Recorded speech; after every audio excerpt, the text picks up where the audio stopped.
बहू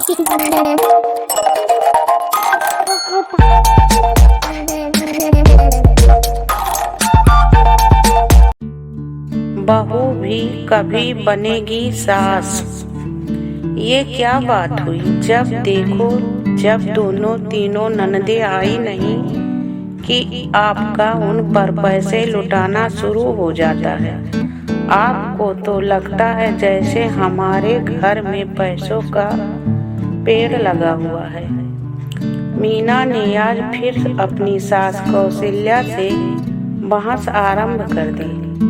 उस वक्त उसका पति अरुण विवाह की दहलीज पर खड़ी दोनों बड़ी बेटियां टीना रीना यूं इंटर की पढ़ाई कर रहा बेटा रवि भी वहीं था। अरुण के पिताजी का गत वर्ष निधन हो चुका है। वह अपनी कमाई से अच्छा खासा मकान एवं संपत्ति छोड़ गए हैं। साथ ही कौशल्या को उनकी पेंशन भी मिलती है। जब से ससुर गए मीना का व्यवहार अपनी सास के प्रति कुछ और अधिक ही रूखा हो चला था। घर के काम यूं खर्चों को लेकर मीना की अपनी सास से सदैव खटपट चलती रहती। अपनी माँ के साथ हो रहे व्यवहार का प्रतिकार अरुण ने कई बार करने का प्रयास किया, पर मीना के आगे उसकी एक न चलती। मीना स्वयं ही सरकारी नौकरी में थी, इसीलिए अरुण कुछ भी कहने जाता तो वो उसकी एक न चलने देती। उल्टा वो उसको ही कटघरे में खड़ा कर देती। अरुण खून के घूंट पीकर रह जाता। उसे अच्छे से पता है कि उसकी माँ पिता ने कितने संघर्ष किए हैं। साथ ही तीनों बहनों ने भी अपने पिता की संपत्ति में कुछ भी नहीं मांगा है। अपनी पत्नी के व्यवहार को देखकर सोचता कि मीना का इलाज तो स्वयं समय ही करेगा। अरुण दुखी मन से अपनी माँ से कई बार माफी भी मांग लेता। कौशल्या धार्मिक विचारों की थी, अतः वो इसे नियति मानकर चुप ही रहती।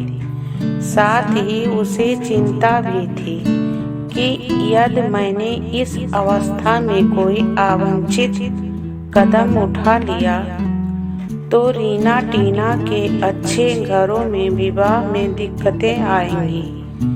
इसीलिए अपने बेटे यूं उसके बच्चों के खातिर सब संताप सह लेती।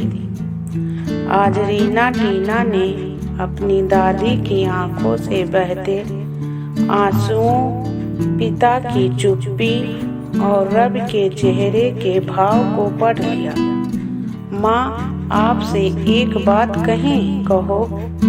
अब हम दोनों भी समझदार हो गई हैं। देख रहे हैं कि आप बिना वजह दादी को कुछ न कुछ ताने मारती रहती हैं। मजबूरी बस पापा भी आपसे कुछ नहीं कह पाते। तुम दोनों को इस बारे में मुझे कुछ बताने की जरूरत नहीं है। अपनी पढ़ाई लिखाई एवं भविष्य पर ध्यान दो। मीना ने अपनी बेटियों से कहा। माँ, हमें तो अब आपके भविष्य की चिंता हो रही है। आज रवि से देख रहा है और सीख भी रहा है। कल का ये सब आपके साथ भी ये सब घटित होगा तो आपको कैसा लगेगा?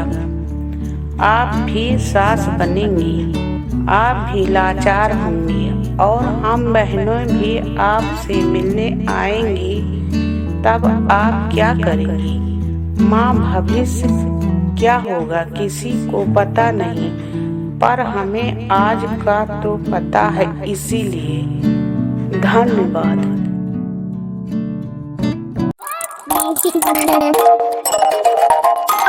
Thank you.